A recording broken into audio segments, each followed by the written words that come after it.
ઓમ શ્રી પરમાત્મને નમઃ. શ્રીમદ્ ભગવદ્ ગીતા અધ્યાય 14 ગુણત્રય વિભાગ યોગ. આજે આપણે શ્લોક ક્રમાંક 26 જાણીએ. અર્જુને પ્રશ્ન કર્યો તો એમાં ત્રીજો પ્રશ્ન એ હતો કે ગુણાતીત થવાના ઉપાયો શું છે. એનો ઉત્તર ભગવાન આજના શ્લોકમાં આપે છે. તો આપણે સૌપ્રથમ શ્લોક જોઈએ ને પછી એનું ગુજરાતી ભાષાંતર અને ટૂંકું વિવેચન સાધક સંજીવની જે રામસુખદાસજી મહારાજે ના વિવેચનથી બની છે તે આપણે જોઈશું. શ્રી ભગવાન ઉવાચ માયચયો વ્યભિચારેણ ભક્તિયોગેન સેવતે સગુણાન સમતીત્યૈતાન બ્રહ્મભૂયાય કલ્પતે. શ્રી ભગવાન અર્જુનને કહે છે, જે પુરુષ અવ્યભિચારી ભક્તિ યોગથી એટલે કે ફક્ત એકમાત્ર પરમેશ્વર જ સર્વશ્રેષ્ઠ છે, એ જ આપણા સ્વામી, શરણે જવા યોગ્ય, પરમ ગતિ, પરમ આશ્રય તથા માતા પિતા, ભાઈ બંધુ, પરમ હિતકારી અને સર્વસ્વ છે. એમના સિવાય આપણું બીજું કોઈ નથી એમ સમજીને એમનામાં આપણો જે નિસ્વાર્થ ભાવે ઘણી શ્રદ્ધા સાથે બાંધેલો અનન્ય પ્રેમ છે કે જે પ્રેમમાં સ્વાર્થ, અભિમાન કે વ્યભિચારનો જરા પણ દોષ ન હોય, જે સર્વ રીતે તથા નિત્યપણે પૂર્ણ અને અચળ રહે, જેનો થોડો અંશ પણ ભગવાન સિવાયની અન્ય વસ્તુમાં ન હોય અને જેને લીધે એક ક્ષણની પણ ભગવાનની વિસ્મૃતિ અસહ્ય થઈ પડે, એ અનન્ય પ્રેમનું નામ અવ્યભિચારી ભક્તિયોગ છે. આવી રીતે ભગવાન કહે છે કે મને નિરંતર ભજે છે એ પણ આ ત્રણેય ગુણોને સમ્યક રીતે પાર કરીને સચ્ચિદાનંદ ઘન બ્રહ્મને પામવા યોગ્ય બની જાય છે.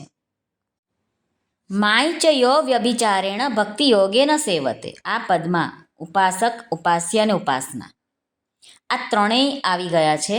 યહ પદથી ઉપાસક, મામ પદથી ઉપાસ્ય અને અવ્યભિચારેણ ભક્તિયોગેન સેવતે પદોથી ઉપાસના આવી ગઈ છે.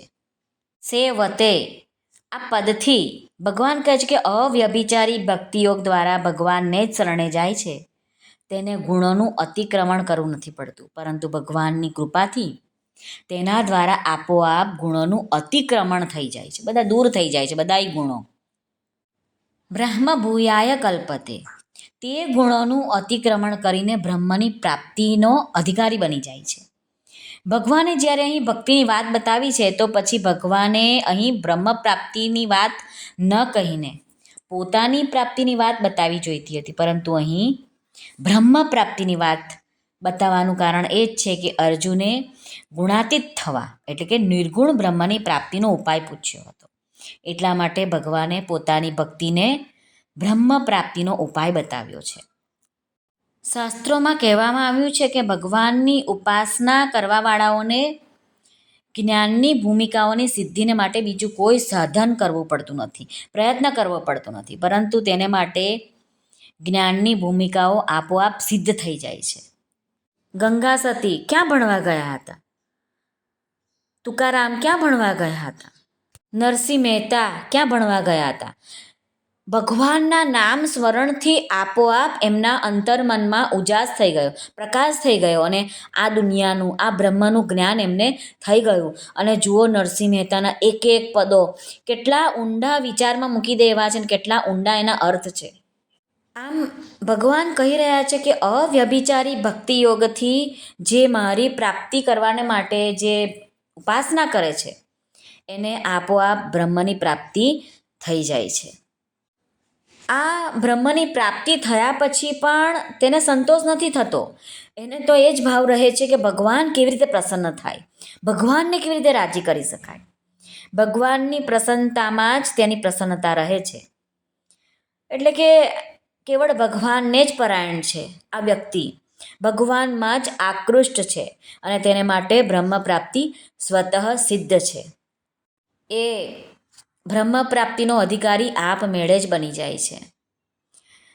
ભગવાન બીજી વાત કહે છે કે જે તત્વની પ્રાપ્તિ જ્ઞાનયોગ, કર્મયોગ વગેરે સાધનોથી થાય છે તે જ તત્વની પ્રાપ્તિ ભક્તિ યોગથી, શ્રદ્ધાથી, તમે ભલે ભણ્યા નથી શાસ્ત્રો, પણ બસ શ્રદ્ધાથી ભગવાનનું નામ જપ કરે રાખો તો એનાથી એ જ તત્વની પ્રાપ્તિ થાય છે. સાધનોમાં ભેદ એટલે કે રસ્તાઓમાં ભેદ છે, અલગ અલગ રસ્તા છે, તો પણ ભગવાન કહે છે કે તે તત્વની પ્રાપ્તિમાં કોઈ ભેદ નથી. નામ જપ એવું છે કે એનાથી તમારે આ જગતની પ્રાપ્તિ કરવી છે કોઈ પણ વસ્તુની તે પણ થઈ જાય છે, અને પરલોક, આ લોક અને પરલોક બંનેના જે પણ સાધનો છે એની પ્રાપ્તિ ફક્ત નામ જપથી થાય છે. વધારાના કોઈ સાધન કરવાની જરૂર નથી. આમ ટૂંકમાં કહીએ તો આ શ્લોકમાં ભગવાને પોતાની અનન્ય ભક્તિ કરવાનું કહ્યું છે અને એનાથી જ બ્રહ્મની પ્રાપ્તિ થશે એમ પણ ભગવાને આ શ્લોકમાં કહ્યું છે. શ્રી કૃષ્ણાર્પણમસ્તુ. સર્વને ભાવથી જય શ્રી કૃષ્ણ. રાધે રાધે. હરિઓમ તત્સત. જય ગુરુદેવ દત્ત.